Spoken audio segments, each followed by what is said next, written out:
Cinderella and her Prince Charming have a nest egg of $2.3 million and are hoping for retirement income of up to $150,000 a year. How should they coordinate paying for some big purchases, paying off debt, and collecting Social Security benefits so they can live happily ever after? That's up next on this bonus episode of Your Money, Your Wealth, or YMYW Extra. I'm producer Andy Last, and you, the YMYW listeners, have sent us so many excellent retirement spitball requests that Your Money, Your Wealth hosts Joe Anderson, CFP, and Big Al Clopine, CPA, can't even handle them all. So I've enlisted the help of Senior Financial Advisor Jack Dugan, CFP, from Pure Financial Advisors in San Diego to help out. It's important to note that this is just a spitball for educational purposes only. So even though you've given us a lot of details, we don't know everything about your financial situation, so don't take this to the bank. Here's Jack's spitball. Jack, thank you so much for taking the time today. I really appreciate it. Oh, my pleasure, Andy. Good to be here. So tell me your status right now. Yeah, are you doing kind of the Big Al thing where he was hoping to retire at 47 and here now 20 years later he's still working? Yeah, pretty much the same. I just I've gotten rid of the majority of my clients, and I'm just kind of hanging on to to see where I can help out as needed. So I still feel like I've got enough in the game that I'd like to stay interested in it. But on the other hand, I do like my free time. There you go. And kind of like Al, he enjoys doing the podcast. So here you are. Thank you There you very go. much for volunteering your expertise in this case. Oh, my pleasure. All right, so let's see what Cinderella has to say. So this email comes to us from back in January. That just goes to show how behind the guys are. So Here she goes. She says, "Love your goofiness, guys. I am Cinderella because I married my Prince Charming 38 years ago. We now live in Washington State, moved from California to keep a little more money in our pocket. She drives a 2014 BMW 3X, just about to turn 100,000 miles on it. It works great, so she's keeping this old ultimate driving machine until she has to replace it. Her husband drives one of three vehicles, a Ford F-150 in the cold months, a 2018 550 Mercedes in the warm months, and when they're traveling in their motorhome, he drives it, and the 2012 in-perfect condition Mini Cooper they tow." Jack, what do you think about that in terms of cars? I guess that's kind of heading towards retirement, isn't it? Well, absolutely. I love the fact that they keep cars. And I'm really happy to see she's got a 2014 BMW, the UDM that she refers to. I'm really happy to hear that because my wife and I just purchased one a couple of years ago, and I'm hoping to get that kind of longevity out of it. So I'm really happy to hear that. I think that's great. And the good thing is they've taken good care of their cars. They have the motorhome, so they're going to have some fun. So no, they've done well. All right. Prince Charming prefers a small batch bourbon, and she likes all of the spirits and will drink whatever spirit is appropriate for the occasion. Margaritas with Mexican food, for example. Jack, what's your drink of choice? I like that margarita. I also like to have a little bit of a floater of Grand Marnier on that margarita. That makes it a premium, and that's right up my alley. I was going to say, that sounds like it's quite the premium drink. Their dog Gizmo lives up to his name. He is a delight, however, and she is his emotional support human. I like that. Very nice. Very good. Hubby is 67, Cinderella is 60, and she's hoping for a spitball to gauge when she can retire and the max income they can realistically expect. She says, "I'm hoping for 144 to 150K, but don't think we will get there. We're both in good health, so this money will have to last us for 30 years, fingers crossed." Now, before you read my numbers, I know I should have saved more, but both of my parents died before they turned 60, so we chose to live like there was no tomorrow while trying to save something in case there was. We've traveled the world, had big homes, and accumulated a lot of stuff. Sadly, I just found your podcast and didn't have any financial goals. Joe, go ahead and let me have it for not preparing properly. Joe wouldn't do that. What do you mean? Oh, no, Joe would never jump on something like that. Yeah, right. I think, just by looking at what she's saying, I kind of agree with her, but I'm going to give her a C+ on the savings. I think they've done a pretty good job. And depending upon, when I was in undergraduate school, a C+ was all I ever needed. Hey, it passes you, right? That's what all I needed. All right. She says, "We did okay, but should have twice what we currently have because we had incomes that would have supported saving more. Hey, they had a good time. So Agree. let's get into the numbers. She says our current spending is roughly $9,000 to $11,000 a month. Total is $2.3 million in retirement and cash accounts. And here's how it breaks down: $100,000 in 2 CDs, $60K in special savings accounts for a new roof and a new car, which will need to be replaced in the next couple of years. They'll stop saving when the account reaches $115K in approximately 15 months. Jack, what do you think about having separate accounts for specific purposes like that? I think that's a great idea. Number one, we always want to have an emergency reserve. And especially as they're getting close into retirement, they want to have some excess money to where they have different choices to pull funds from. So good job. All right. 13K in her local credit union. Her 401k is valued at $1 million. Roughly 80K of that is in Roth. However, starting this year, 100% will be in Roth until she retires. The hubby's 401k is $1 million, all pre-tax dollars. Hubby's IRA is $9,000. Her IRA is $50,000. Her Roth IRA is $8,500. They've got an after-tax brokerage of $125. Emergency fund $20K, she says, which is light. Then she lists as an asset a Galapagos trip of $25,000. I'm assuming that's actually an expense. Although it is an asset, right? It will definitely be an asset after they go on that trip. Right. Total annual income is $44,000. So hubby sold his business and gets $5,000 a month. But this ends in August of 2024. They're going to use the buyout to pay down or pay off the house, and that is not included in that $444K. Hubby's Social Security is $36.20 a month, which they are putting into the new roof and car account. She also makes $320K plus profit sharing for an average of $400K a year. Now, in terms of savings, she's maxing her 401k at $30,500. Her employer matches roughly $12,000 a year. She puts about $21,000 into their brokerage accounts, and they've got $6,000 a year going to their credit union savings account. So total planned savings is $69,500 per year. And then unplanned, with her profit sharing, she puts money into the new roof and new car accounts and into the emergency fund. Now, for Social Security, if she retires at 64 in 4 months, her monthly benefit would be $3,000. If she waits until full retirement at 67, it'll be $3,700. Total debt is about $130K. That's 24 about on the house, which will be paid off in June of 2024. And the motorhome is about $130K that is owing. So I guess her first questions are, let's see, can they retire, and when can they retire, and what income can they realistically expect? And then she's got another question at the end. So let's talk about her numbers. Can they retire? When can they retire? And what kind of income is reasonable for them to expect, Jack?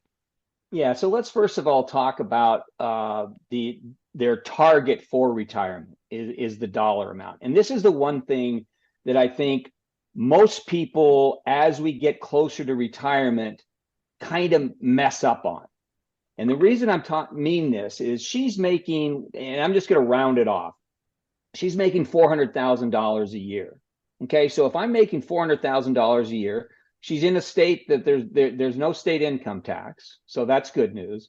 But let's just say she's in the 24% tax bracket. So 24% of the 400 is roughly $100,000. So she's going to have $300,000 worth of spendable income today. Now she's saving almost $70,000 a year. So right now, from what I'm hearing, they're living off of about $230,000. Where I get concerned is when somebody says, I think we can do it at 150.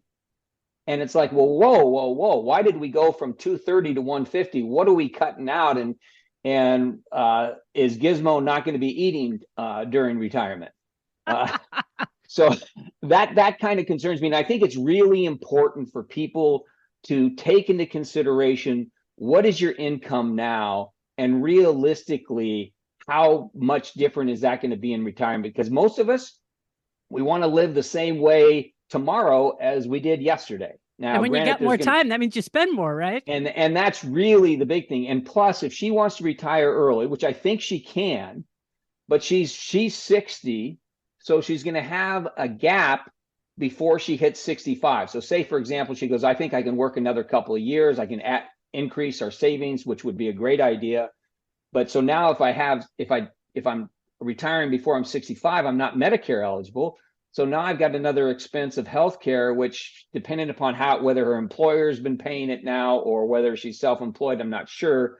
But if the employer's been paying it, now all of a sudden we have another $15,000 a year minimum. And that's something she didn't even take into account in this, did she? Exactly. So that's going to be increasing the expenses, plus every day Saturday, and we get to go do things, and we like to go out to eat, and we like to travel, and we see how expensive everything is. Yeah, exactly. So those are the kind of concerns that I think they're on. She's on track. So one of the things that I think she should look at with Prince Charming is looking at what is a reasonable amount of money that we're going to expect in retirement. I think based on, what they do for Social Security, he is currently taking Social Security, if I remember correctly, and he's 67 years old. One thing he might consider, this is just a thought, is he might be able to suspend his Social Security. Now, why would he want to do that? Well, the reason he might want to consider that is because then if he suspends it, he'll continue to get the increases from then on until he was 68, 69, 70. Those increases are 8% a year, plus the additional cost of living adjustments that come on top of it. So it's something to consider. But that being said, even if they, if she was to take it, I think she mentioned about taking it at 64 or something like that. Between the two of them, believe it or not, they're going to have about $80,000 worth of gross income between Social Security. So they both got pretty good Social Security incomes coming in. So if I'm at $80,000 and I needed to, I'm trying to get to be 150, which I think they need to go higher than that. But let's just say with her information, well, that means I'm about $70,000 short. Okay, well, believe it or not, at 2.3 million, you're not that far off. You're in pretty good shape. But I think and we want to make sure that glass chariot lasts throughout the entire retirement. I'd like to see that 2.3 to get up to be 3 million. That would be my target for them. Then they have if we use the 4% rule, they have a distribution of $120,000 a year plus the 80. Now they're living off of $200,000. That's a heck of a lot closer to where they are today. Much more realistic. We add in inflation. I think it might be a little bit more realistic. Yep. Yeah. The other thing from a tax perspective that I think they need to consider is she's saying now she's putting the money into her Roth account, which we love. We love to get money in a tax-free account. But one thing she might want to take a look at is if her income somewhere is around $400,000. Well, if that's the case, the taxable income limit to keep me in the 24% bracket is right around $389,000. So it might make sense if I'm deferring money and I'm losing the benefit of that, because anything over 389 is going to be taxed at 32%. Yep. It might make sense to put that money in the tax deferred. I know we want to get there. We want to get that out of that tax deferred account. But if she retires early, say at that 64, well, then if she's built up her savings in the non-qualified account, we'll be able to live off of that for a couple of years and be able to convert a whole bunch of money, $300,000-$400,000 into the Roth at that time at a much more favorable tax rate. Fantastic. Great strategizing. Okay, one last question that she's got. Would it be a good idea once the roof and car account is fully funded to use her husband's Social Security money to pay off the motorhome? If we did do that, it would only take 35 months to pay it off, just shy of 3 years.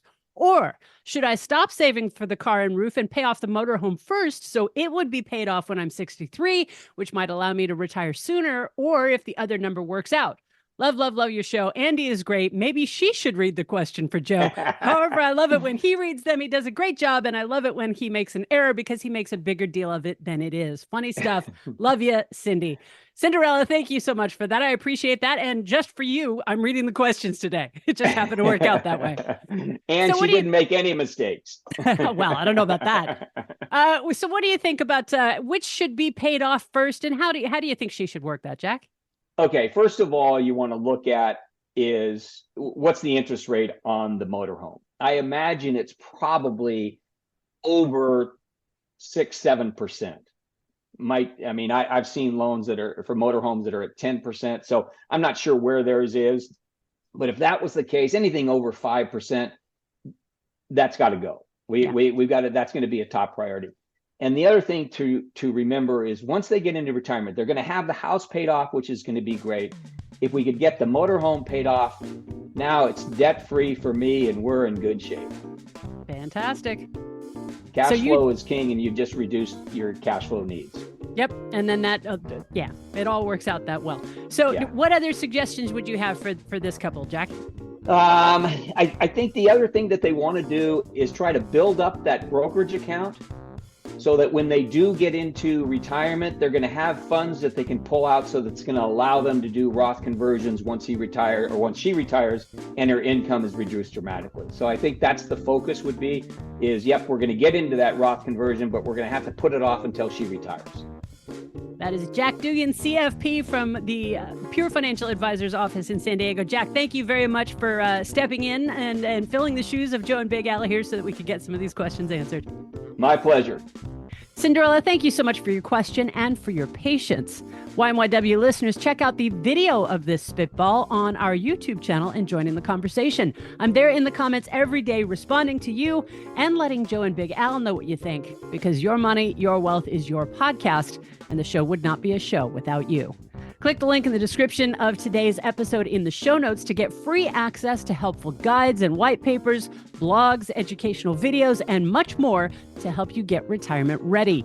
You can also subscribe to the YMYW newsletter so you never miss Joe and Big Al on the Your Money, Your Wealth TV show and podcast. And realize to really make the most of your money and your wealth, you need more than just a spitball. When you're ready to get serious about crafting a retirement plan that's customized for your retirement needs and goals, schedule a free assessment with one of the experienced professionals at Pure Financial Advisors. Help us grow your money, your wealth by sharing the show and by leaving your honest ratings and reviews in Apple Podcasts and any other podcast app that accepts them. Your Money, Your Wealth, and YMYW Extra are presented by Pure Financial Advisors, a registered investment advisor. This show does not intend to provide personalized investment advice through this podcast and does not represent that the securities or services discussed are suitable for any investor. As rules and regulations change, podcast content may become outdated. Investors are advised not to rely on any information contained in the podcast in the process of making a full and informed investment decision.